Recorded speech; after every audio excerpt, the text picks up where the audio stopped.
Hi, everyone. Chief Rankings Officer Payton Soicher here on the Triple Option with Paul Catalina.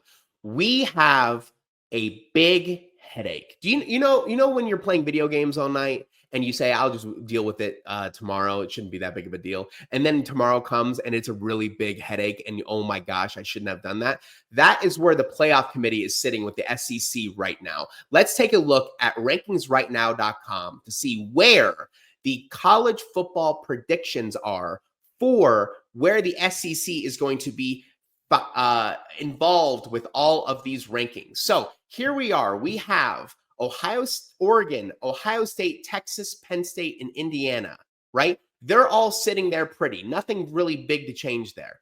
But if we take a look at this Georgia, Alabama, Ole Miss, Tennessee, Texas A&M, what are we going to do about this? That is what the selection committee is thinking right now. If you look on paper, someone's feelings are going to get hurt. Georgia is ahead of Alabama and Ole Miss. They lost to both of them. Texas is ahead of Georgia. Georgia beat Texas recently and by a very large margin.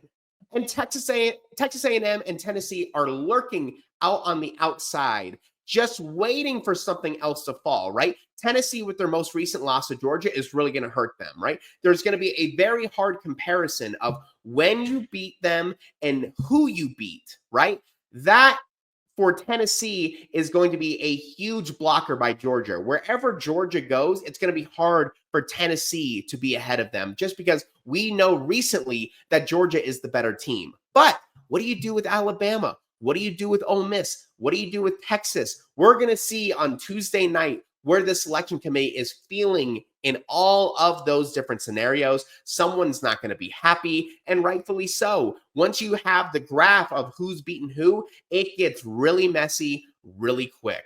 So we're just going to have to wait and see. But according to how the polls have voted in the past, which is what rankings right now is all about, we take machine learning algorithms and train them on historical data to see where they typically vote in these types of scenarios. This is what we're looking at. So keep all of your attention on the Triple Option with Paul Catalina with 365 Sports for the rest of the week to get all of your content around where the rankings are going to be and every other story in college football. I'm Chief Rankings Officer Payton Soicher on the Triple Option with Paul Catalina.